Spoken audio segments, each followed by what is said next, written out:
The Nikki Glaser Podcast.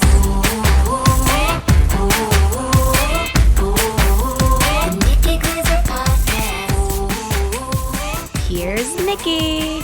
Here I am. Hello, everyone. Welcome to the Nikki Glaser Podcast. How are you today? Oh, it's Thursday.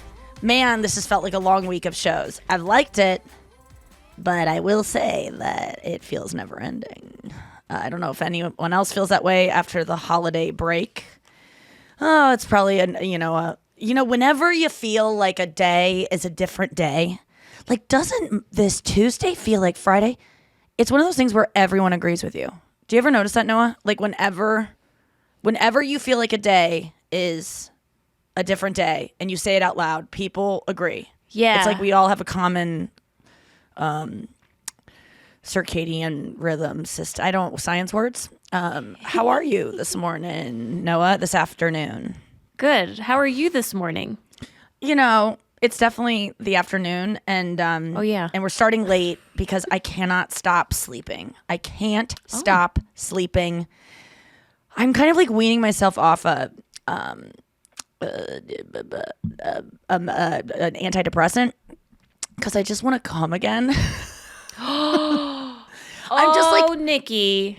So I'm responsibly weaning through a plan that my doctor has not approved, but that I Googled, and I've done this before with like literally I've been on every single antidepressant you could list since I was 18, and I always do this where now I'm just skipping days, but I think maybe that's a trip, and I think my P-Rod is about to come, and I think that always sends me into this like I just am filled with sand. My body just cannot get up, and I just want to keep going back to sleep. And you know that I've been listening to that sleep podcast by Sam Harris and that other guy that studies sleep who talks like this and is a very hypnotizing sounding man. And he talks about sleep, and he says, if you wake up in the morning and your alarm goes off and you still could go back to sleep, that means you're not getting enough sleep. And I was like, damn. When he said that, I don't know why I keep sharing that factoid with literally anyone that will hear it.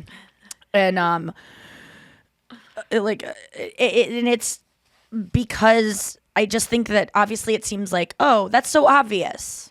But it's just so, and I overuse this word, I got to come up with a new word. It's ubiquitous for Americans to hit the alarm and go, oh, like that's the start of every rom-com is like a sloppy hand on a alarm clock going, and it's like, it's a beautiful morning, and then a girl gets up and she's like single and sad until a man comes into her life, and then everything works. But I have no very few people that just like wake up and are like, it's time, and if you do, you have good sleep hygiene. Do you feel that way about the alarm clock, Noah? Could you keep sleeping? I feel like I'm filled with sand too, as you put it. I've been trying to go to bed at a decent time, and I keep waking up after 5 hours, and then I'm up, and then I'm so tempted to go on my phone. Yes. And I'm not, it's like the phone mimics daylight, so it's a bad idea to do it. But it also helps me, like all the scrolling helps my eyes roll back, roll to the back of my head to and all the times that all the things you see that make your eyes roll. Right, exactly. So it does help. God. Yeah, that's true. But man, it's I want to get one of those sleep trackers. And I can't get to the end of this fucking podcast. It's like 3.5 hours long. And so at the end of the podcast, they talk about. Listen to it? They are so smart that if I'm not paying attention, fully focused, like meditating on my breath, it's almost like meditating. If you are someone who meditates or you have to focus on your breath and only that. And then when your mind wanders, you come back to the breath. Well, this is like the breath, but if you lose focus, you miss a chunk of information. So then you got to go back. So I've listened to the same thing over and over because I just have this obsession with getting all the information, and they're too smart. So I can't get to the end, but they do talk about sleep trackers and which ones are the best one. And I'm going to get one because I want to start like knowing what's going on. I don't have Luigi on my lap today. He is at my parents' house because I'm going to San Francisco and Portland this weekend. 2 shows in Portland, 1 in San Francisco. But I do have another pet that I just want to get really quick that I see because I couldn't find it this morning. I couldn't find him this morning, and then I saw him when I started podcasting. Hold on, one second. Okay. Come here, Papa. Oh, you're good boy. Oh, good Papa. Oh, there's my good boy. There's my Roomba. Oh, Papa. He got tangled in some cords. It's so dumb. This Roomba, ew! And it's like I'm hugging a vacuum. What is this? This joke does not pay off. And it really just got me so dirty. God damn it, Roomba. I fucking hate you. I'm going to beat my Roomba. Could you get in trouble for that? Not yet. Yeah, someday the robots will be sentient and they'll remember which one of you. Why do robots always talk like this when they become sentient and they decide to kill you? I don't know. They're the same guy as that sleep guy. I've been having terrible nightmares and just wanting to go back into them. I'm a little bit of a slug. And I was supposed to go do a Reiki session later on with my friend / voice coach who does Reiki, which is all, you just lay on a fucking bed and she makes sounds around you and doesn't touch you. It's fucking great. Like she just hits gongs and like does all these swirling pots and like these little crystal, like, what are the wind chimes and shit. It's so good. But I was supposed to go at 2 and I just canceled it because I wanted to wake up early this morning and get so much done before the podcast, but I couldn't even finish breakfast because I'm just so slow. But I'm feeling good as I'm talking. And I went to my parents' house last night to watch the Beatles documentary. Have you seen it yet? Noah, are you a Beatles fan? I think they're okay. They're my dad's favorite band, so I like them for that reason. Same. But they're my dad's favorite band, but I do love them, and they send the same kind of chills through my body when I see them perform or see something new or hear something new that I get from like Taylor Swift. They were probably my first obsession, and I think it was a way to like connect with my dad, but I was also like really had a crush on them, and I love them a lot, and I was excited about this documentary. Whew, boy, is it a lot of nothing, if you ask me. Oh, really? And as a Beatles fan, I know that's probably sacrilege to say, but it's tedious. Is anyone with me on this? Like, I've only watched the first episode, and we didn't even get through that because it's 2 hours and something long. But it's one of those things you can put on and talk through the whole thing because there's no plot.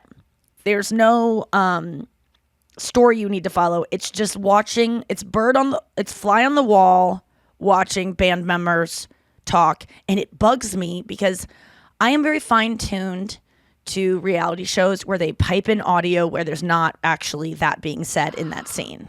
And that's what happened here because they had to, and they tell you it happens. They said they have 150 hours of audio and like 90 hours of video.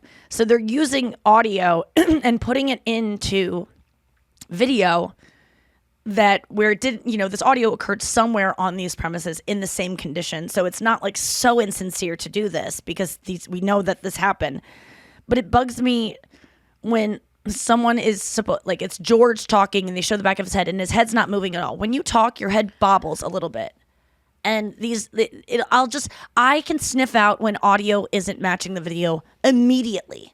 I'm very, I can do it in movies and TV. I can do it in reality TV. It happens constantly. I'm just a cynical viewer of stuff. And so I just know when things are being faked. And there's so much of that in this documentary because they have to. And they tell you beforehand that is what they do. They try to recreate it as honestly as possible, but they are telling you there will be some places where audio, and they say that they only use still images over the audio that has no video. Mm-hmm. I call BS. But it's just a bunch of guys. And Andrew was like, pay attention. You're going to love how they just talk in shorthand. They just have a secret language. And I'm like, oh yeah. It's 60s British.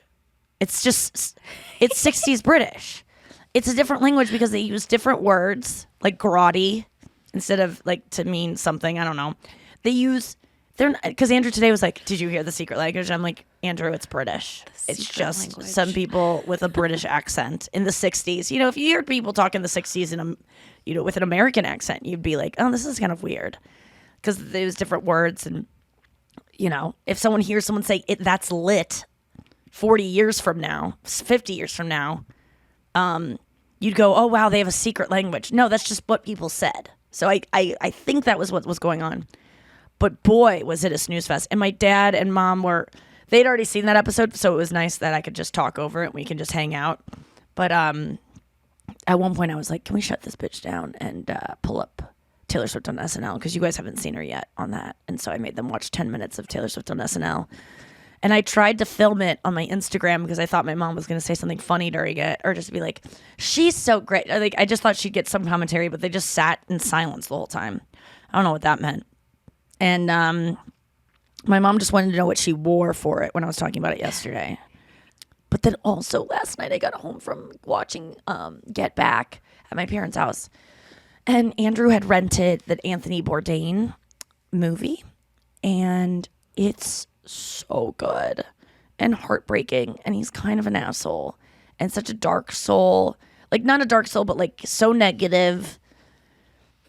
Definitely was a heroin addict. He was a junkie. He recovered. He became a huge celebrity. He became a chef. Poured his addiction into that because he quit being a junkie cold turkey. He didn't, find a program. He didn't go to rehab. He didn't have you can't just quit. There's a not David Cho. David Cho's brother, who's an artist in the movie, is also a junkie. And he says, I always talked to Anthony and I said, how did you quit heroin cold turkey? No one I know has ever quit heroin cold turkey. And he had this whole story about I looked at myself in the mirror and I just didn't want to be that anymore. And I just saw a future for this man. That's all well and good, but you will put it somewhere else unless you develop up, unless you have work around it and have a support system, which he did not have. He was always, the theme of his life was alone. And this guy, this artist was I remember believing him at the time, but now I realize he just put it into other things. And you could see all these chapters of his life where he got obsessed with certain women. He got obsessed with being a father. He got obsessed with jujitsu, obsessed with jujitsu. His camera ops were I don't even know jujitsu. And I'd go, Anthony, I don't want to hear about fucking jujitsu anymore. I don't know anything about jujitsu. And you've talked to me about jujitsu for 150 hours. And his second wife got him into it. And she goes, I love jujitsu. And she goes, and as everyone knows, anyone who does jujitsu becomes at one point unbearable to be around. Unbearable. And it's why? I don't get it, Noah. Why is jujitsu this thing that everyone just gets addicted to it, right? Yeah, it's really hard to explain unless you get into it, but you just become punishingly obsessed and all you want to do is talk about it, figure out your game, figure out the little technique that you can adjust to get better. It sounds like it's very for punishing. People with addictive personalities. Are there a lot of heroin addicts or ex-cons type people in jiu-jitsu? A lot of, there's some sports that attract or things that attract junkies, like being chefs. There are a lot of chefs that are junkies because it's just such a high pressure, fly by the seat of your pants, make quick decisions kind of thing. He was trying to explain it with how jiu-jitsu, or his wife was it just moves so fast and you have to wiggle out of situations very quickly and make decisions on the fly. It's almost it was kind of what he wasn't, because he stopped being a chef once he became famous. Gladly, because he was that world was, abusive and, backbreaking and soul crushing. But I think he missed that kind of running around. I really related to a lot of it, to be honest. They said he was always rushing everywhere. He was rushing into a situation, he was rushing out of it. Although there was one quote he had where he was there's nothing worse than mediocrity. mediocrity is the most disgusting thing you can be, or something like that. And I was like, oh my God, that's my biggest fear, is that, because I know that there are times where I just don't have the energy to be as good as I can be. That's my thing, is like, I have the potential to be as good as this person that I think is the best. Like, I know that I could be, this is cocky, if I applied myself and only worked at it, I could be as good as the best comedians out there, like, or whatever. I really could. Or because I do believe it's all about practice and about like discipline. That's what talent is. And there is something to having a kind of brain that is good for these things that I've chosen to do, but I just don't have the energy to do it. And so I feel like if you don't get to the top potential of what you're the highest level of how you could perform, then you're mediocre. Then you're like taking less. But the truth is that I don't want to get to the top. Sometimes when you reach that level, you sacrifice everything else.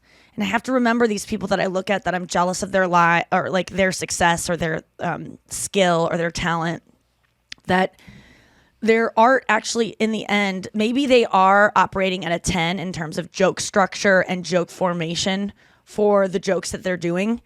But because they're not living a life outside of that so that they can reach that 10, their material always stays on this surface level of they don't reach a different depth of material. So, Bob, I might only reach a level of 7 for, accuracy and meticulousness and like having this joke carved out perfectly, where, a joke smith or someone like I could look at it and go, that joke is airtight. There's nothing wrong with it. They've squeezed every little piece of juice out of that topic. Those are the comedians I admire. But when I fail to do that, it's because I want to go take a nap, or because I want to go watch a show or hang out with a friend or fucking do nothing. And I think those moments, although my jokes maybe never will get past a 7 in terms of the 10 that I could achieve, the subject matter and the things I talk about, I would rather have someone talk about stuff that matters to me and that connects with me on a soulful level and reach a 7 than things that don't and reach a 10.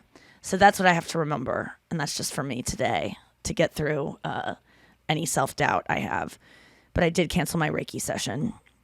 And I did, my voice teacher is trans and was a trans woman, and she recently asked me if I would teach her how to do her makeup. She's my age and transitioned like 5 years ago, and is so like, you would never know that she had transitioned. She just presents as a woman to me. And she asked me to teach her how to do her makeup. We did it one time. And like, it was so different than what she's used to that she was just like kind of shocked, because when you first put on like a lot of makeup, you're like, what the fuck? But she did love it and she looked beautiful. So I went and got her all this. I was like, I need to get you like a kit of just the simple things. So I have all this makeup I want to give her that I bought her. And so I'm probably going to just have her come get that, and I'll do another tutorial, but I got to figure out my fucking day. Oh God. Got San Francisco tomorrow. Early flight, and I'm going to see a movie tonight. I'm going to see Ghostbusters. Let's get Andrew in here. Andrew!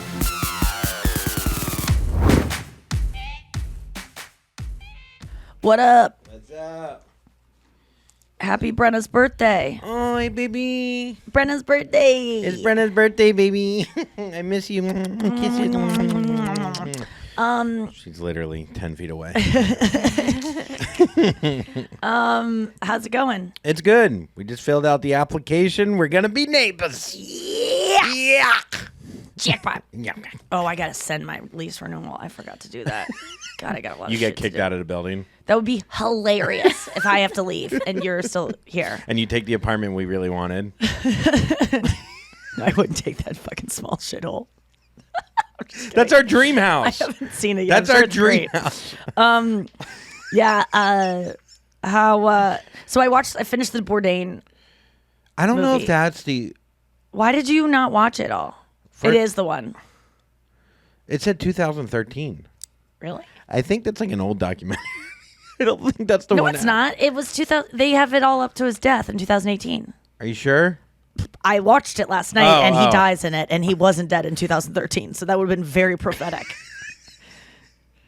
It's 100% the one where you watch the beginning of it, Andrew, and they're talking about him committing I suicide. know, but then It's I called literally put it on. Roadrunner.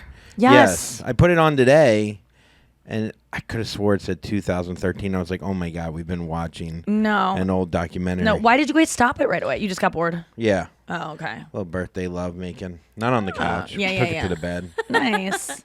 I finished it. It was, I was sobbing at the end. It was so good. I can't wait for you to finish it. Yeah, I'm excited. I mean, I hope he doesn't die. Yeah. I mean, he's gone. Oh yeah. Yeah, I'm sorry. I thought you knew. I thought it was like, speaking of things I haven't seen, I'm going to see Ghostbusters tonight. I didn't even know there was a new Ghostbusters. Who's in this? Wait, what? Like with all the women? No, there's a new Ghostbusters. Is that right? Or are they just bringing the old Ghostbusters back? No, I think there's a new one. I'm looking it up right now. Why don't I know anything about movies? I don't Oh, know. yeah. There's a new Spider-Man coming out. I didn't know about that. I don't know about there's any of been this shit. There's been 8,000 But I Spider-Man. always know when those things, at least I don't see them, but I at least know they're coming out. You know, it's like in the ether. Yes. I mean, I don't think so Who's much. in this Ghostbusters? Paul Is it out Rudd, on- Oh, Okay. in that case. Who else? and then old school Bill Murray, Dan Aykroyd. What? Oh, okay. Yeah, because they're in the original. Right. I've never Ernie seen the Hudson. original. Can I see? Okay, Ernie Hudson's in the original. Can I see this Ghostbusters without having seen the original? I'll probably be the only one in the fucking theater who hasn't seen the original. And I know that's a bad part of my personality. You'll be fine. But I was just scared as a kid. Yeah. I didn't like ghosts. That Slimer thing scared the fuck out of me. The guy in the painting scared the shit out of me. Yes. I Yeah. knew enough that Kind I of go, looked like your no. dad a little bit. Oh, okay. He's Yeah. like very blonde hair and. My dad doesn't have blonde hair. He did. Get back. Get back. To, You know what I love about the Get Back thing? One thing I noticed. So John Lennon is late to one of their practices. Okay, they're like, Ringo's like, I'm always on time, and Paul is like, Ringo, good old Ringo, always on time. And John is at the time snorting heroin at night. My dad said. My dad knows a lot of extra details. Sure, he did. The old man in the during painting? day, too.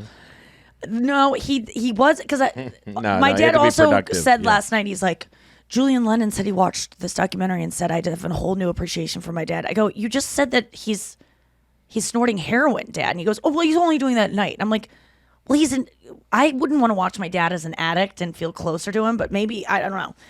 So it's which way is it? Is Julian Lennon seeing a new side of his dad that he loves, or is John Lennon a heroin addict? Because you can't have it both ways. Well, maybe he saw Daddy at home and not Daddy at work.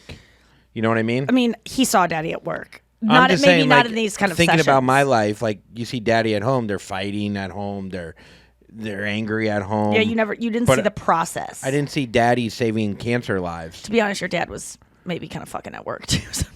Yeah, but he was only when he would do heroin, which is Tuesday, Thursday. But his patients never knew. My grandpa was an eye surgeon, my dad's dad, and he did some meth back in the day to get through surgeries. And also, when these guys, it says in the beginning of Get Back that the Beatles would play in the court when they were the Quarrymen, and they would play 8 hours a night. Did you see that? No, I haven't seen that part. Yes, you have, because it's the very first opening scene. When you say you watch something, you don't watch it because you're on your phone. I just don't believe it anymore. Who knows anymore? There's no way you watch. Also, an eye surgeon on meth is pretty scary. No, they all were back then. Amphetamines, meth is pretty much like, a very extreme form of ADD meds. So it would make them focused Yeah, and be I able to guess work, so. do surgeries for hours and hours and hours. I mean, they gave it to the Nazis. Like, people get fucking work done on meth before it starts to rot their face and their teeth. I got into a whole There's a nice subreddit window. last night. There's a nice window of with you could probably you could cure you could There's a probably, subreddit called Yeah. where people are all meth users, and they talk about meth like it's like, weed culture. They're just like, got a fucking new meth pipe today, and they're all like smoking meth and talking about it like, what's the best way to smoke meth? What should you? I haven't slept for 8 days. Is that too long? They're like, keep going, man. Like, it's this supportive community of like lucid meth user, and I use lucid and quotes, but they're writing like interesting things. They're all like. They all go like, oh, I had a shift at my job. People are just doing meth. Yeah. Don't do meth, by the way. Don't ever do meth. No, we're not promoting meth. But people, some girl was on there and was like, hey, I'm thinking about doing meth for the first time. And they're all like, so start like this. And it's like, what? She's 19 and you're telling her to start And you meth. need a starter kit. You start with this Adderall, you work your way up. Yeah, I mean, that's how, but it's, anyway, my grandpa was an eye surgeon who was definitely on meth when he was working. And the Beatles used to do, they were doing meth too. When they were, or like a form of it, it wasn't like the meth we know now, like hillbilly heroin, but they were doing meth because it says the Quarrymen played the Beatles were so good when they debuted and became, in 1962, 63, and they became the biggest band in Britain, and then they came over to the US. They were so good because they put in their 10,000 hours. Yes. They had been playing as a band since they were for like 3 years. They played 8 hours a night for 3 or 4 years, 5 years. Now maybe. I remember that. 8 hours a night. In that little white Yes, in circle. that little I forget the name of it. And people but, were very drunk and loud and but people disorderly. go, Like how they are had these to guys deal with so it. good? Yeah. Because the hours they put in. If Yeah. you don't put in the hours, you're not good. And it's like that's what no one ever sees is all the work that goes into being that good. We just go, these young boys from Liverpool, how'd they get so good? It's like they they loved playing and they did a lot of meth to get it done. I just feel like when watching that doc, I didn't feel like they were like good friends, but they were like Paul was constantly like saying, "Oh, I'll just go off on my own." Then I'll go off on like he said it like 15 No, times. George did. But Paul said it too. If you paid Paul, attention, poor Paul. I empathize with Paul because everyone else is just like, No, oh, Paul we could seems do it like this a way. worker. Oh, Paul- we could do it this yeah. way. Oh, I'm gonna. And it's like Paul's like, we got to make a decision, and you guys need to stop playing so we can realize what we're doing for yeah, a that second. scene was pretty like intense, wasn't it? Yes, I feel like a Paul a lot of times in which you're the enemy because you're the one going, guys, we need to do this, and everyone goes, oh, Taskmaster, and he's like. But at this time, Brian Epstein had died, their manager. Yeah. So that is they always had someone steering them and telling them collectively as a group, guys, you all have to do this.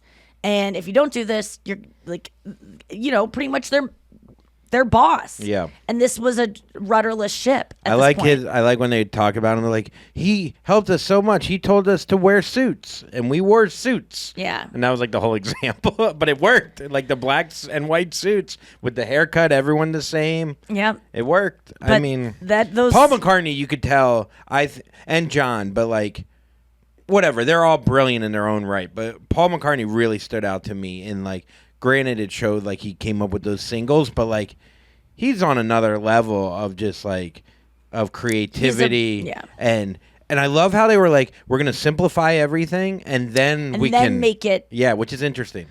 Yeah, because you. As opposed to the other way. Well, obviously, with music, I guess you can't. Yeah, you have to Go like. the other It's way the same around, as like a joke. Like, okay, the bones of the joke are I start with like a one-liner, and then from there you can build to like a bigger concept. But like, oh, okay, this thing's funny. Instead of tackling when comedians go, oh, I gotta write a bit. They see something that like me or you are doing, and we've been doing this for fucking forever. And young comics are like, I gotta write a bit, like a 4-minute bit about shoelaces, and it's like, no, Just write one line. Yeah. joke about shoelaces, and then go to the next topic. Like, don't make yourself crazy. Even like when I'm trying to write a song, sometimes I'm just like, it's too daunting to write a whole song, but it's like, write a bad song. Just write a bad fucking simple song like Alligator Boy. Yeah. And then Alligator Boy could become this like, Or it could have just been become Island Boy, which blows up. Sometimes Oh simple's my God, better. Island Boy. Sometimes simple's better. I saved a Reddit post of Island Boy guys getting fucking Booed. booed. Yeah. I know you probably saw that At on Live TikTok. in Miami. Yeah. By the way, everyone that goes to Live in Miami is a fucking cheese dick, so I'm actually on the Island Boy side. I on was that totally on their side. Those poor guys bombing their faces off. Which their faces look like they've already been bombed off because they're covered in tattoos. It looks like ash. one. It looks left like over they from a lit bomb. their hair as the wick. Yeah. Yeah. I will say though that the coolest part about the documentary that I've seen so far, and I didn't even finish the first episode before I was like, let's turn this off and watch Taylor Swift. Oh God, last night was so funny at my parents'. But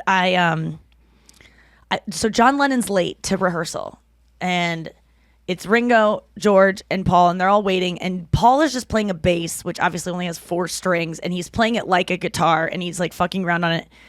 And they're at this point, they're 12 days out from performing this like concert that's like the Beatles are back kind of thing. They're doing this. The whole documentary is them writing they have like 20 days to write like 15 songs. 15 something songs crazy. and learn those songs, then perform them Yeah. live, which ends up being the rooftop concert that was their last concert before they broke up. John's running late this morning because he's probably like fucking hungover, and he's always late. And they're all just kind of waiting around. And Paul picks up the bass and just starts like just fucking around. And they're all kind of like talking and schmoozing, drinking coffee. And then all of a sudden he starts like doing this riff. And out of that riff comes the #1 single from that album, Get Back. And if John would not have been late, we might not have Get Back, which is so cool to think that like if John would have been there, they would have been like, okay, let's get back to let's not get back. Let's move forward with this song we were working on yesterday. That would have been the name of this. Yeah. Move forward. I saw that clip. Writing other songs. So Jessica I was saw a man who thought he, or was a woman who thought he was a something. So did he come up with the lyrics? Because I saw that clip. It was like just amazing to see them creative like that and just like so like free form. So do you think he came up with the lyrics also at the same time? He came up with the riff? He came up with some of them, it looked like. I'd have to watch it again. The lyrics are always so interesting because I don't know what songs ended up on this album versus songs they had already done. And sometimes during these rehearsals, they will just they will start singing their other songs that we know and love. And sometimes they're working out the rudiment. They'll kind of transform songs that we already know and like kind of like fuck around with them and make them sound different, just noodling around. And you go, oh, wait, is that the beginning stages of that song, Yesterday? Yeah. You go, no, they're just playing Yesterday to warm up. And then sometimes it's a song that ends up on this album that isn't created yet. So you don't know where. I need to know like which songs are being tracked out at that moment. I also want to know. The lyrical process is insane because they're writing it all on paper. There's no phones. The #1 thing you notice about this, no phones, no water bottles. Fucking insane. When Yoko Ono is looking down, she's reading a book or she's writing on a notepad. Or she just has to stare and watch them. Yeah. Like, that's the wild thing about this is no phones and no water bottles. The water bottles thing, once you open your eyes to it and see no water bottles, you'll be like, whoa, a water bottle-less world. I didn't even realize it. And their color scheme in the background for a lot of this is the same as our background of this. Oh. It's the same 2 colors. It's so cool. I wonder, what was I going to say? Shit. Sorry. I forgot, but... Lyrics. I think there was probably some joke about Yesterday was written also because John was late that day too. It started as scrambled eggs. Do you know that was it? Wait, Those were the filler words. Because sometimes when Scrambled eggs. people are writing songs, they just put in, like... I like that. Yeah, scrambled eggs was the first thing. And also, Let It Be was... Oh, no, that was from Sesame Street. They did a cover of it, like, let her be, let her be, let her be, let her be. Yeah, I appreciated the doc, but yeah, I just love thinking of if John Lennon would have been on time, we wouldn't have Get Back. Oh, this is what I wanted to But ask also, you. if he would have been on time, what song could have happened that didn't happen? It's vice versa. What about this would have? Do you think, as a band, because they put in so many hours up top, made them great, but it also... You get sick of... I mean, that's a lot of time together. So would the Beatles have lasted another few years? No, because if they they wouldn't didn't have been put as in good. so much time? They wouldn't have been as good if they didn't get that time in. And they were young, and when you put in that kind of...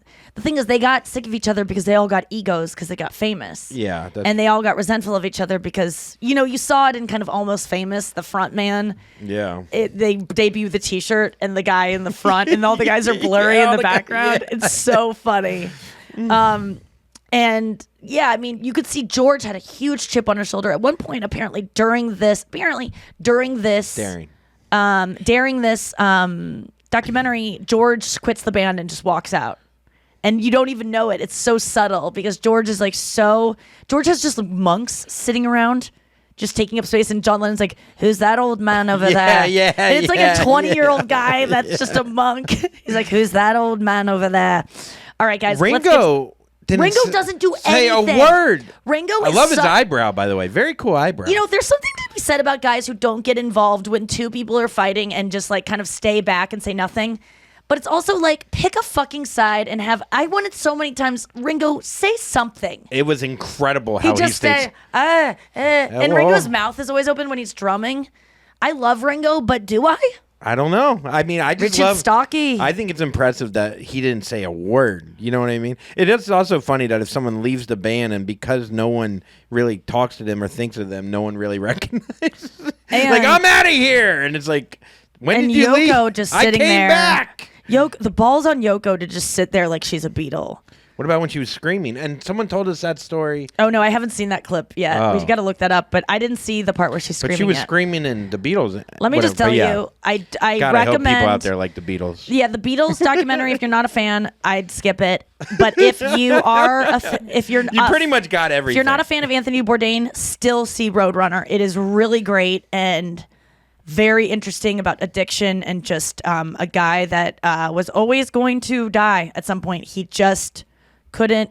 And when they ask like, what did he die of? Pain. He just died. He couldn't take someone said in the documentary, if he would have been in that hotel room where he killed himself, if someone else would have been in there, he would have murdered them. Someone was going to die. Oh, He just was wow. alone. And so he killed himself because he was homicidal as well. I think it's probably because of that cobra heart he ate. You know what I mean? Yeah, I couldn't even watch that scene. If I ate a cobra heart, I'm murdering everyone in this room. Cobra Heart sounds like a 80s single from Yeah. a band, a hair Called band. Heart. Me and my Cobra Heart. Let's get You to know the that news. it actually first was written as Cobra Fart. Then not many people know that. News. It's pretty crazy. News. You heard it here first. Yeah, you heard it here first. So what else is going on? It's Thursday, folks. You know what that means out there. It is Thursday. Hope you're having all the swells. Hope you have a great weekend. We're going to be in San Francisco and Portland, 2 different cities over there. All right. Yeah, 2 shows in Portland. Did you know that? Yes, we have to have a tight schedule. I know. I heard it. I heard it already. I know the drill. I've been scolded already. Through text form, but we love him nonetheless. He very much All right. cares about the show. And thank God someone does. Yeah, thank God we have one person. If you're coming to the early show in Portland, it will be a tight show. You will get a full hour of my stand-up, but the rest of the show will be tight. And there will be a hook just in case. Okay. The best sex position Okay, I'm listening. for each zodiac sign. Oh, according to I'm out. I was listening and now I'm out. Oh, come on. I'm so sick of zodiac signs. I'm sorry, everyone. I'm out on zodiac signs. But this is still fun. You could just say that you know more about yourself. Oh. Just know that zodiac signs just tell you things you already know about yourself, and you go, "Whoa, that is me." It's like, but you already know you, so why is this impressive? Well, here's the thing. If you're reading your zodiac sign, you're saying that's me. Go down, read all of them, and they're all you. Yeah, we should do a blind zodiac thing with someone. We should call someone who cares Yes. about this stuff so much. Uh-huh. Read all of the charts and say which one is you. Which one's you? And they're gonna go, don't get it right. I know I resonate with Gemini, but my moon is Gemini rising in Jupiter, so Yeah. that actually is me. Because I was born at 11:46 on a Tuesday, and there was 3 clouds in the sky, and my mom had on sandals. And I'm not that intelligent. But sometimes I look up at No, there's so many intelligent people that believe in this stuff. Oh, So stick with the No, first thing you said, Nick. I was. No, I no. honestly do. I used to think people that believed in this stuff weren't intelligent until so many of my intelligent friends believe in it, and so I just go, okay, All right, so Gemini. it's not for me. You're a Gemini, correct? Yeah. Okay, you get bored quickly. So to keep things spicy in the love department, you use positions that involve some acrobatics and don't No. confine them to one space. No. Take the standing spoon, for instance. If anything, I do not get bored. I love exactly what I like, and I want to just do that every time. So it's eating oatmeal while getting your ass eaten. Yeah. Eating oatmeal is a euphemism for getting my ass eaten, because that's the only thing that's coming out. too. Oatmeal. Call Oatmeal. back. Ham drip. It's something. Okay, start out making love up against a wall, then No. you move to a table, the floor, a chair. No. Okay. Look, they didn't This is get gonna mine hurt right my either. backbone because I'm always on my back and my spine will get hurt on tables. Whenever I fuck on a floor, my spine always gets rug burned because it juts out like a stegosaurus, and I don't want that. I want to be on a bed. I want to be laying on my back. I want my legs around my head like I'm a baby getting changed. I want to be blindfolded, and I want things put in my holes. Oh, that's interesting. That's a That's a Sagittarius. Taurus. That's Sagittarius. Ah! I'm a total Sag. Oh, I'm a Sag. You're a Vegetarius. Okay, what? Wait. Wait, what was I read gonna- Brenna's. No, so I'm Aries. Okay. So it's likes being on top. No, I like bottom. I like my legs around my head, a baby bottle in my mouth, and a blindfold on the back of my head. I don't want my head. I don't. You just want to look like Rambo. All right. No. You know me. I like bottom, and I like the reverse cowgirl where my legs are around the woman, so then she could get down very deep and not get too far up to get off. Now is Not to she get off, where are but her to legs physic- again? She's inside, like She's this. sitting. Yeah, sitting, facing that way. So do you help her like bounce up and down Yeah. with your hands? Mm-hmm. What is propelling wrap her? my- What's propelling her? Just you? You're Yeah. lifting her? Yeah, I'm lifting her, and Because she's where are squatting. her feet? But are Oh, is I she don't know where her squatting? feet Because are. I if don't they're see straight, her feet. I'd have to ask her. Maybe she's just levitating. No, you can see if she's squatting or not because she needs to propel herself in some way. If she's just laying like this, like with her legs straight out and bouncing, you can't get any leverage to bounce. That's a good question. Right. Brenna! She went to get a pedicure. Wait, what month is what is today's month? It's December 2nd. Okay, so what would that be? Does anyone know? I don't know. But she's not even here to corroborate if she likes that position. Oh, she likes when someone other than Andrew has sex with her. That's what it says. She's actually a Sag. Oh, she is a Sag. What is a Sag? Noah, do we know? Okay. They have an affinity for flexibility and adventure. Putting Okay. a twist on a common sex position is a way to go. Case in point, the corkscrew. In this position, the receiving partner lies on their side with legs bent, facing away from their partner, who stands at the edge of the bed and enters from behind. Ooh, I like actually, a corkscrew. That's pretty on point. That maybe they are on the Listen, who doesn't like a corkscrew? You get to just lay there and be in a ball like you're on a diver. It took me 40 years to know I could stand up when I fuck. How do you Maybe I get was on a bed. around? But you know what it was? I realized what it is. You never had a bed. I never had a bed, Bed not frame. on the floor. So I couldn't stand up. Oh my God, that's so insane. Whoa, dude. And your bed is really low anyway. No, and this one's high. You'll check it out. It's high.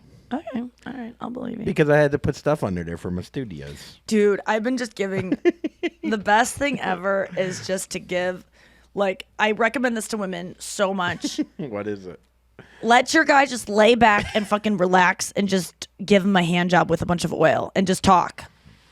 Just talk, like a slow hand job with like no goal, and just talk about life and just like talk to them and like just do whatever you want while you're like giving them a massage.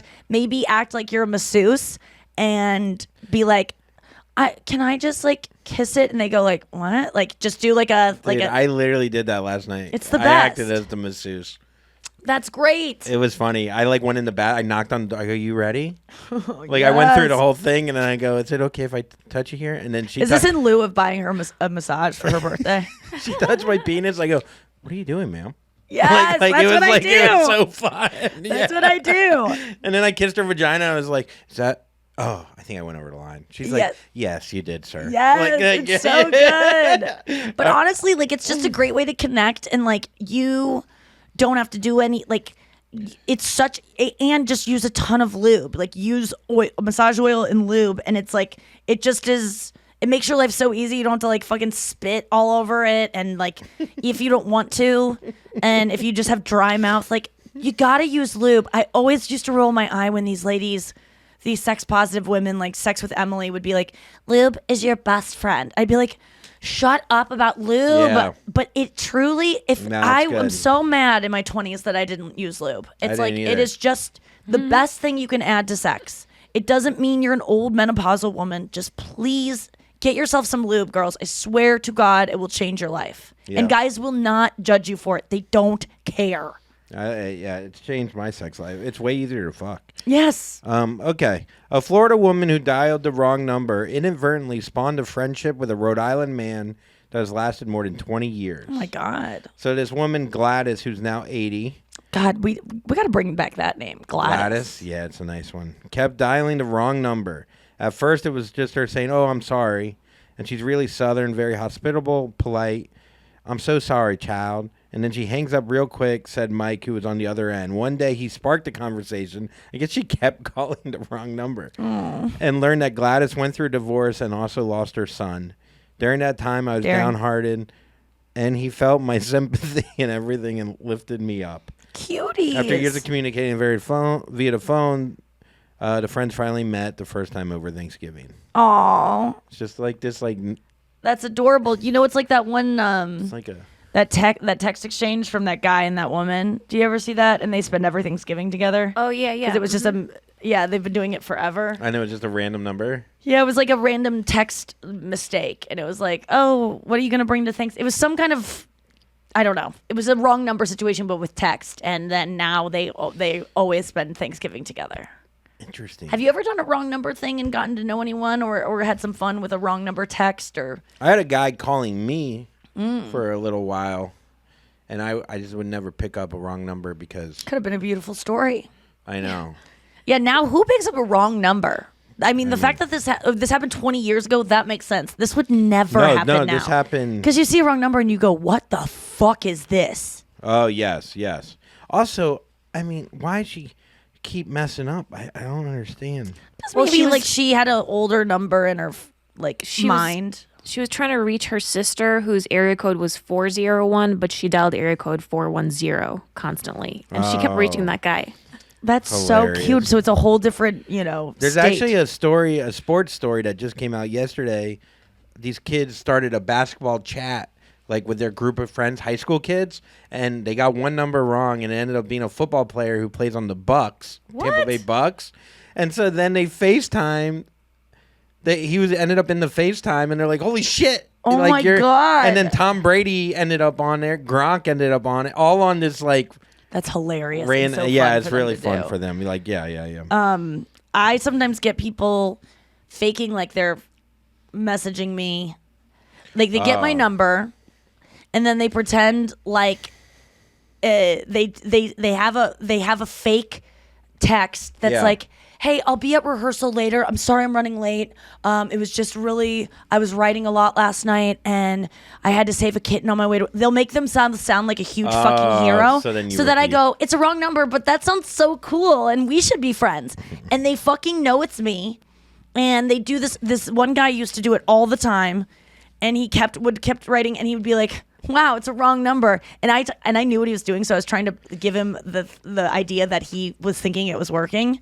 Because I was like, "Wow, you sound like a really cool guy." Or like I said something like, "No," I just kept him going a little bit, and he kept on saying these fucking lies about his life and how interesting he was. And he's like, "Man, I mean, like this is such a random thing. Like we should keep in touch. What do you do?" And I'm like, yeah, I remember that. "Oh, it was such these guys are such sociopaths." It reminded me of that Reddit girl that just like created the TikTok girl talking about all the lengths she went to reach a guy or to I make just a guy love jealous. the idea that it was just like the nicest guy ever who No. just like this woman. It was a liar. Like you're like, "Fuck you," and it's just this old No. woman. This guy was. Should have found him because I would have just liked to just, oh man, I wanted to match with this guy on one of these dating apps when I was on those and was swiped right on him just because he was like, Trump is number one, God over everything, and I swiped right just so I could. I was gonna write him and be like, "Hey, I present as a liberal, but like truly Trump is my God, and like let's meet up and just like watch him meet up with me, and then fucking just watch him." I don't know. I just want to see these people in real life, even though they walk amongst us. Yeah, what would be great is if he's like so hot. I'm like, wear your best Trump shirt, and I'll know it's you. Kind of like You've Got Mail, which I made you watch the other night. And so fast fun. forward, which was perfect. Yeah, It was would be like, so great though if the Trump guy was like devastatingly handsome. Yeah, and you were just like, Okay, You know what? let's just like. Listen, Let- I'm into Taylor Swift. People don't understand that. Yeah.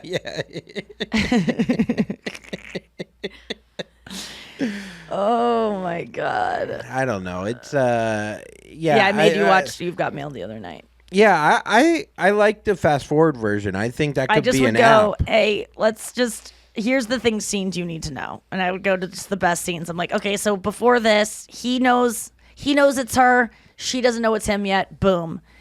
What I really realized, though, which a lot of people bring to my attention about my favorite movie, You've Got Mail, is that he's lying to her throughout the whole thing because he knows it's her. You know what? This lady looks a lot like Kathleen Kelly. What? Yeah, Kathleen Kelly. She's a beautiful woman. Why are we talking about Kathleen Kelly? Well, if you don't like Kathleen Kelly, you're not going to like this girl. Why? Because it is Kathleen Kelly. That was Dave Chappelle. My favorite scene is him seeing that it's Kathleen Kelly before Tom Hanks does.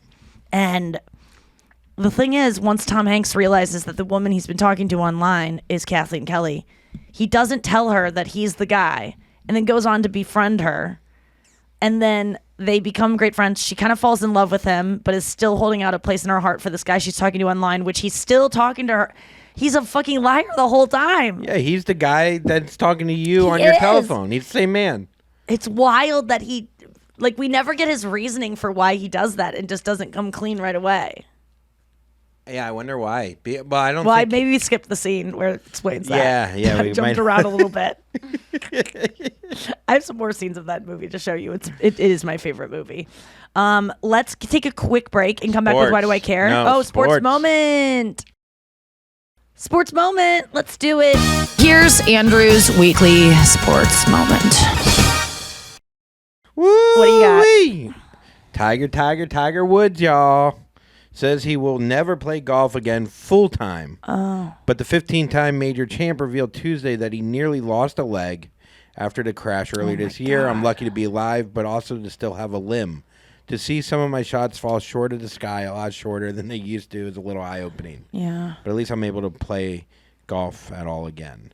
Dude, David Spade was the last person to play golf with him. I know. That's we talked wild. to him We about talked it. to Spade about it. Yeah.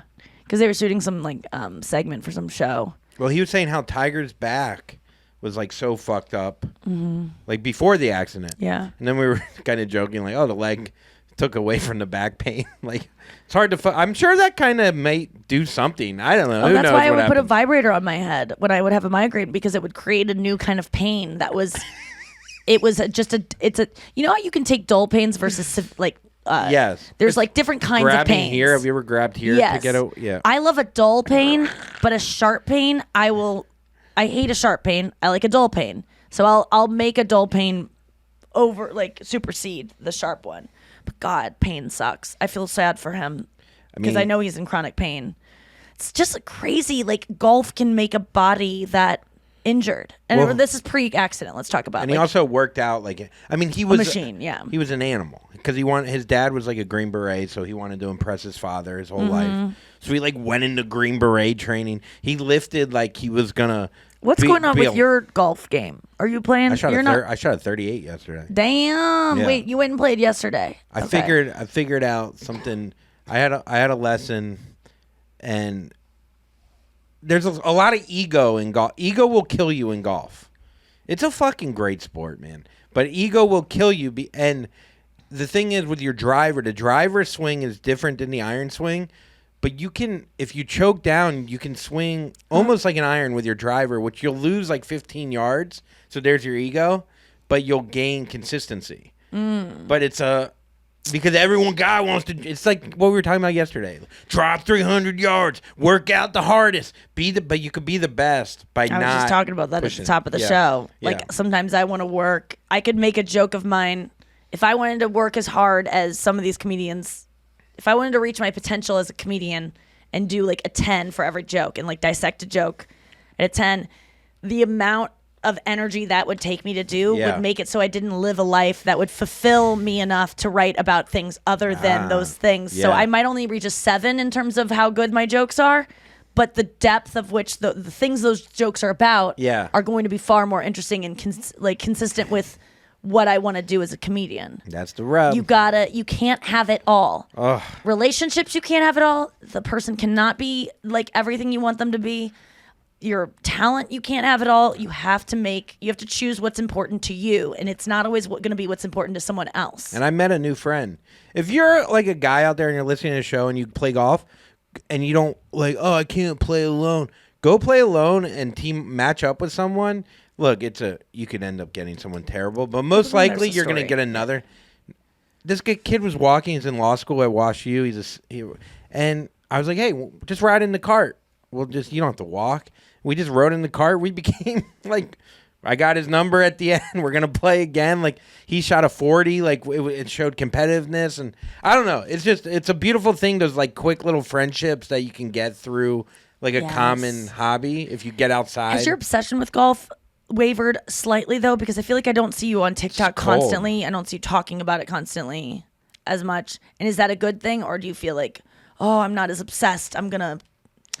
That's an interesting question because I do feel like I was overdoing it. Yes. To the point where I wasn't understanding things I was learning because I was just doing instead of stopping and processing. Mm-hmm. So much of sleep in this sleep thing that I'm listening to is like, if you'd like to sacrifice an hour of sleep so you can study more or practice your swing more, sleep is essential for taking the things that you learn during the day and downloading them. So it's almost like, when you upload a file, but then it doesn't transfer to like where you need it to go. So it's on your computer, but it hasn't transferred. Like that takes 7 hours, whereas opposed to like, when we transfer the video files, it's like you get them on the computer, that's 7 minutes. Yes. And then to transfer them to the thing, it's like at 7 hours.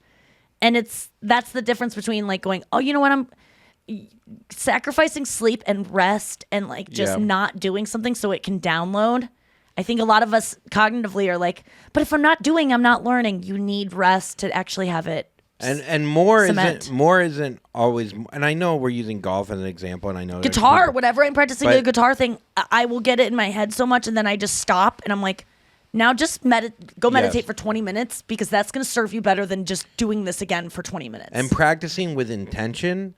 So more isn't always more, if that makes sense. Like less can be more if you have intention. If you're hitting a ball and you're going, why am I hitting the ball like this? What am I learning from each individual shot? As opposed to a lot of, they call them like, I forget, like mattress warriors or mat warriors, where you just go and you just hit 400 balls and you get in a rhythm and it's meditative, but you don't download anything. Yeah. I don't know. This book I'm reading called Zen thing. Guitar talks all about that, of like, just be mindful about what you're doing.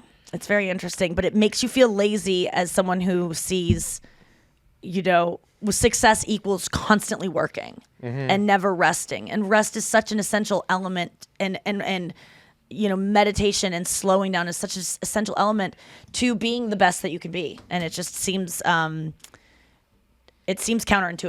a lot of times, and you always feel lazy. Yeah, there's definitely a threshold of like, if you want to learn that scale, you have to be obsessed. But then you get to a point where you start sucking. Yes. And like that's but I did watch a video of myself from a year ago playing guitar, playing the same song that I can play obviously now. And it's insane how much better I am. And to me, this year was just a fucking wash. I've played a lot, but I haven't actually like practiced. I've just been like playing for fun, but it's just so nice to see how much progress there's been and how like it sounded like, I thought I sounded good last year and it was such shit. And this year I'm like, oh my God, it sounds so much better. And now I'm like, oh my God, next year, if I just do the same thing, which is just, I had an enjoyable, stress-free year of playing guitar. It was only just something I loved to do, never made me feel bad. I'm going to be that much better next year. And then like, do you want to learn how to pick and stuff, or do you just I don't like the want rhythm? lead. I just like, I want to be able to just sing. And I mean, because rhythm-wise, it's on point.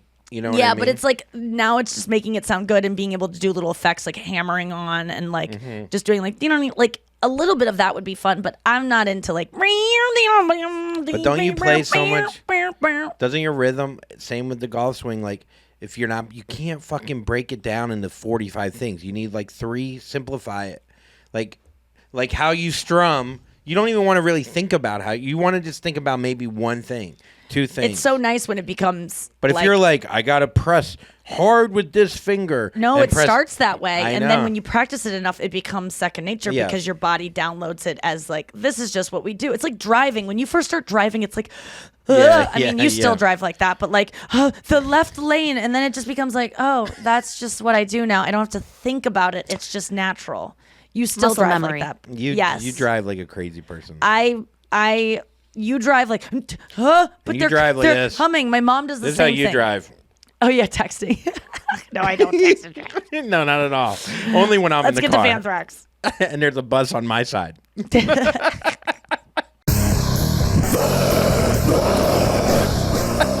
Yeah! Oh, wake up, San Francisco! Jesus Christ! Was that All loud? right. No, Sorry. I like it. No, it just I felt it this morning. It hit me. It hit me in the amygdala. All right, what we got for Fanthrax today, Noah? Our first letter came as a response to Love on the Spectrum from Anonymous. Okay. One of the topics that has been brought up on the podcast is the Netflix show Love on the Spectrum. Throughout most of my childhood, pretty much until I got out of college, I was raised under the assumption I had severe Asperger's syndrome. I'm not an expert or even really an active advocate in these fields, but I have a near lifetime of firsthand experience, and I think when it comes to things like neurotypicality, people should get as many different perspectives and viewpoints as possible. Hopefully, you can take this email as not some be-all and end-all authority, but one voice, one chapter of a very complicated book, and none of it comes from a place of anger or negativity. Okay. Despite having lived nearly 24 years under the blanket of having Asperger's, I haven't used that label or any autistic language to actively identify myself. Frankly, it's because of shows like The Good Doctor, Atypical, or even Love on the Spectrum, which perpetuate a stereotype of my condition that makes me not want to identify with a label. Ooh. It's hard to describe without being a bummer how damaging these tropes are. There's nothing wrong with positivity, but the way mainstream media exemplifies autism whitewashes so much of the uncomfortable trauma that comes with the experience. Time and time again, autistic behavior gets viewed as this childlike or special thing when it is a much messier and painful experience in reality. Okay, and I want to say that I had to condense this down, and I went back and forth with the person who emailed this to us. Oh, you're so sweet. Just because it's very thoughtful and really important, and I'm sorry that it's thorough. Yeah. Right. Okay. What the media is afraid to show is the hard truth. Being autistic means 99% of the time you are difficult because you don't communicate or coordinate in an optimal way for most situations. And the messed up part is the main people who you relate to are also autistic, and they can be a big pain in the ass. You could deal with people with toxic anger issues, people who have severe hygiene issues, who are super uncooperative or hurt your feelings every other sentence. People that can be your best friends because they really understand you. The experience of being diagnosed as a kid is very different from being diagnosed as an adult. I also want to clarify I love my traits and quirks. I love my offbeat sensibilities, openness, and bluntness, but I hate this label of autism. This label that says I can be adorable, but I can't be challenging. I can be precious, but I can't be powerful. This isn't me saying Love on the Spectrum is bad. I hope you continue to watch and talk about it. I still haven't seen it. I don't want to see it. This is how deep the stigma has sunk in our community. However, I have seen some clips of Michael on YouTube. He seems like a genuinely cool guy. It's a very uncomfortable subject to unpack. Hopefully, we can all understand why. Okay. Yeah, that makes sense. Of feeling like, I think that what I glean from that is that the person feels that Love on the Spectrum paints it in this like fun light, like they're so adorable and they make everything great, and we get to all kind of watch from the outside and be like, they're just cute and quirky and aw. And also, that kind of yeah, I think also like Love on the Spectrum, from what I gleaned from it, because I read the whole thing, is the spectrum is very wide. And Love on the Spectrum shows you one small piece of the spectrum. And I think what this person is trying to, get out there is that the spectrum is very, very wide. I do recall, though, from the first season, I want to say that there was a guy that had much more severe case of it than anyone else on the show. Do you remember him? No, I He was an I've seen the Asian second boy. season. Okay, he was an Oh, Asian yes, man with a father who was raised by a single father, and he was, very, very different than the other people on the show that are more highly functioning. And it really did show the side from the, like, it showed more of like a case that of, and then I think people you meet within Michael's world, or like just watching them go out and interact with other people with autism, you see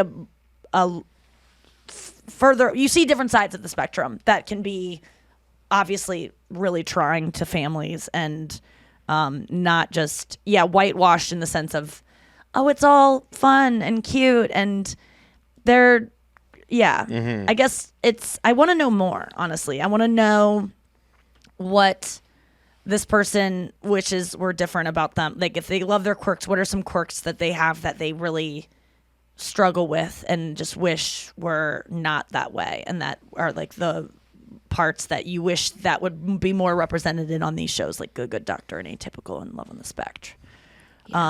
Because it just feels to them like it's too surface level.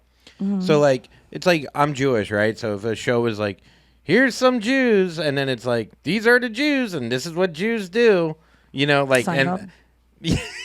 and I was thinking Curb, but I mean, no, but you know what I mean, like, and Yeah. then it's like, okay, well, this is like, this feeds into a stereotype, and this is everything we need to really know, and and it's fun to point at and whatever, and then you see a show like, I forget what the name of it was, but about the Hasidic girl that like was Unorthodox.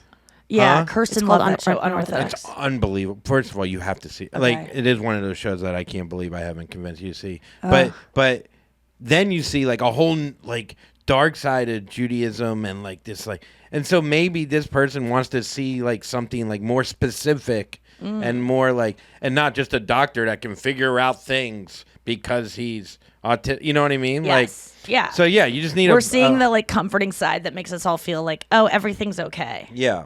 I don't know. It's just interesting. I like it. Thank you so much for writing in to us and sharing that. I love notes that and Fanthrax that shares people's experience that we don't know. Like, we all just want to empathize more with other experiences because we think we know, but you have no idea. The real world, San Diego. Okay, Puck. Okay, so let me play Becca from here. Becca. Hi, Andrew, Nikki, and Noah. First off, I love the pod.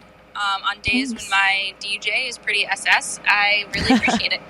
And I was just calling because when Nikki was talking about pain and the fear of pain never ending, it really blew my mind. And I have chronic pain, and when it was really, really bad and I was undiagnosed for about a year, and doctors kept telling me that I was fine and they couldn't find anything wrong with me, I really think it was the fear of dying is what made it so unbearable. Whereas now that I know what it is, and I know that it's, there's things that I can do to feel better if it gets bad, and I know the cause, and I know it's not going to kill me, it's like, I'm fine now. So that was just really interesting, and I really liked I that. went exactly through that. Yeah, crazy. that's it. Keep up the great work. Thank you, Shack Becca. it. Yak it. That's good. Yeah, thank you, Becca. That I'm so sorry you go through chronic pain. My God, I just said it. I was like, I feel so. I mean, my heart goes out to so many people in the world, but those that suffer with chronic pain, you're so strong. Because whenever I have any kind of pain, I always think about you guys. I think the thing I shared, in case people want to know what she's talking about, was that I was listening to a meditation. The Waking Up app says working with pain. There's this meditation called Working with Pain, and you can get the Waking Up app for free if you write in and tell them you can't afford it, or you can buy it yourself.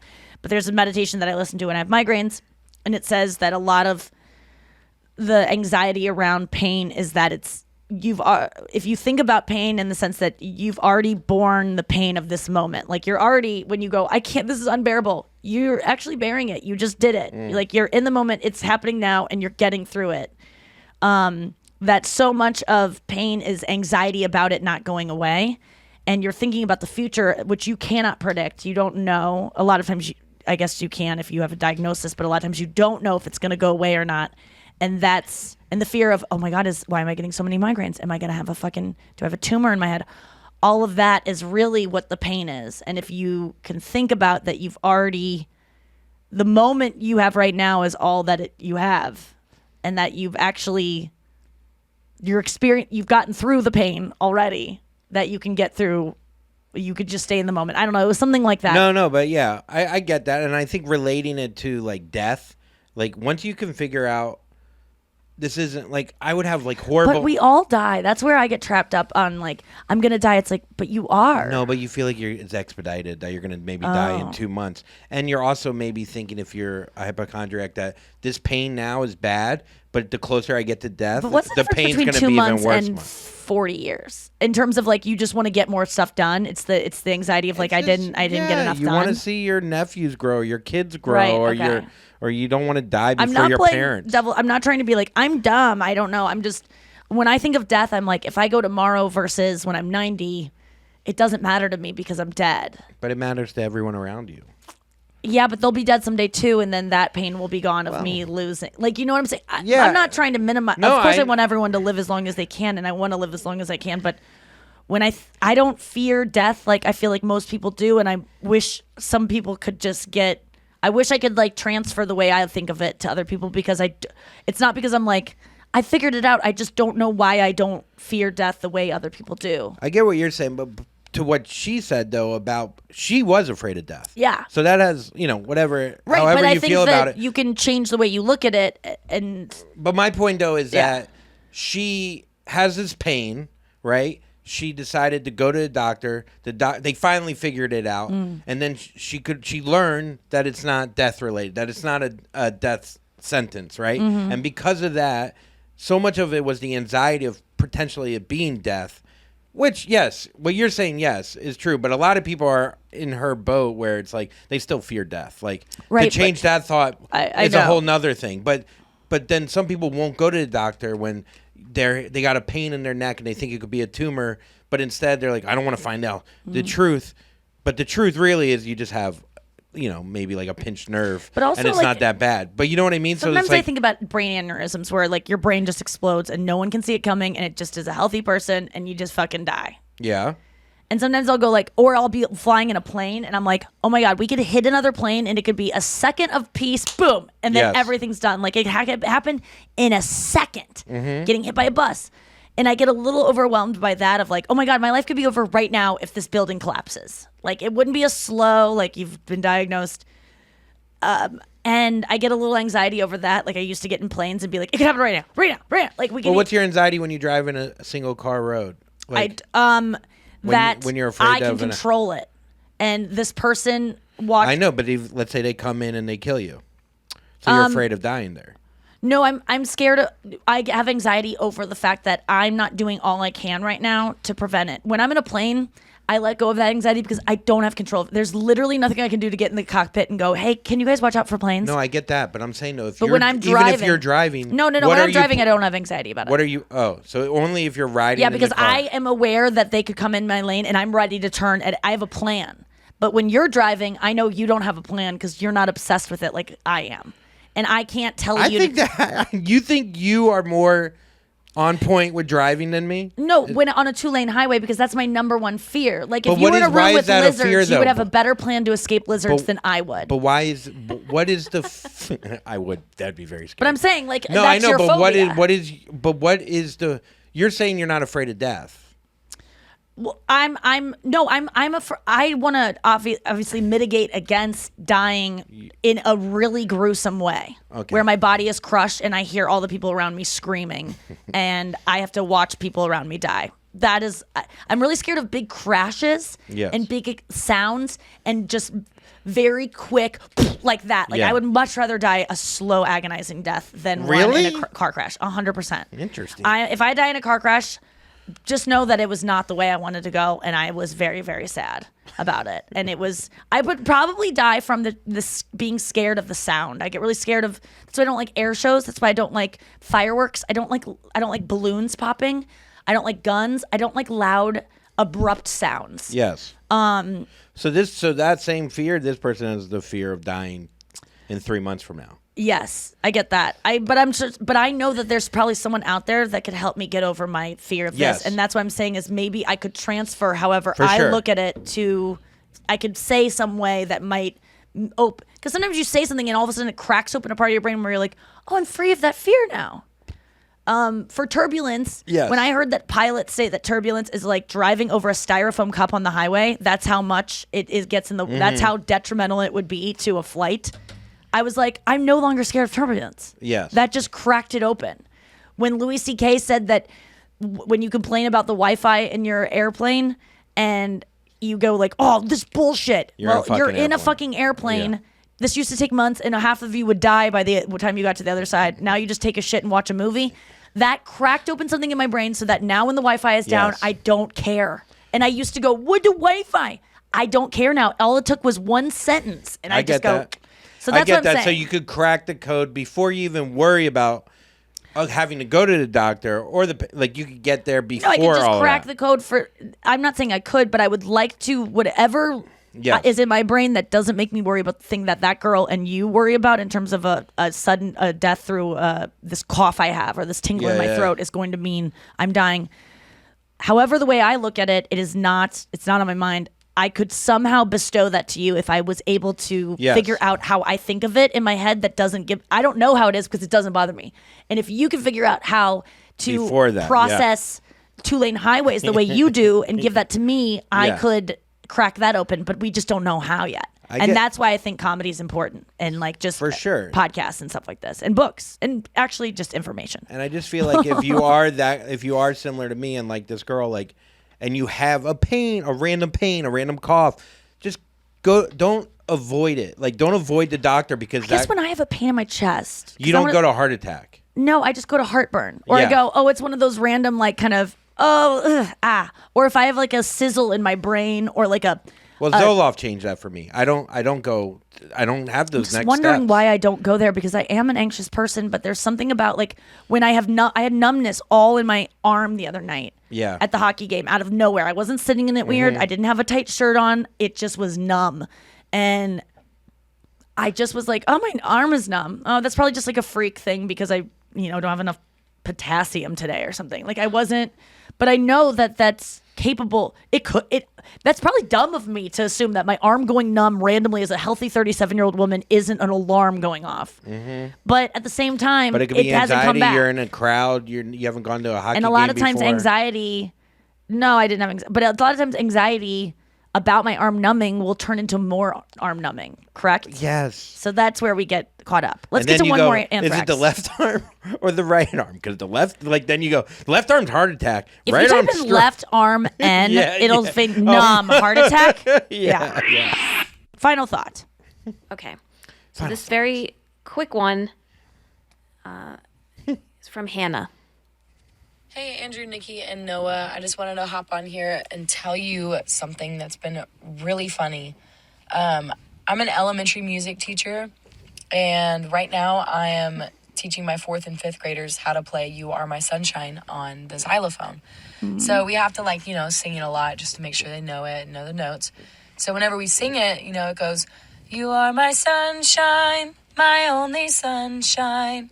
But in my head, all I can hear is Andrew saying Oni.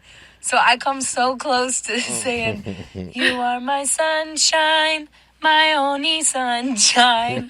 Oh my God, it just gives me the gigs real good. It just hits the spot. Gives me the So I hope gigs. that hit the spot for you as well. Oh, your voice is so Thanks for the good. podcast. Angel, I Thanks for feel the like- laughs. Love you all. Bye. Her talking voice is awesome, and then her singing voice. Man, will I you feel like record she something? only did that to show off her voice. No, you think sometimes people do that, but it she just had a No, that naturally great voice. Yeah, that was gorgeous. Oni. My only sunshine. Oh my God, you make there me used to be a comedian named happy. Oni Perez. Did you ever know him? No, it's only. I know. I did know Oni. He's from Florida. Yeah, I like him a lot. He was so He's a nice sweet. guy. He used to work at Eastville. Eastville. That's right. Well, you guys, I hope we have that song caught in our heads all day today. You are my sunshine, my only scrambled sunshine. eggs. You make me happy during clouds of gray. You'll never know, dear. What are the other words you do? How much I love you. Please don't take my turbulence away. Turbulence. Happy birthday, Brenna. I love you, baby. Happy birthday, Brenna. Kisses, Miss baby. you, love you, See baby. See you, baby. And don't be cut and Jack. Jack, be the nimble. Ripper. I think we've done Be Nimble. We haven't done Ripper. I feel like you're Googling tonight. I'm not.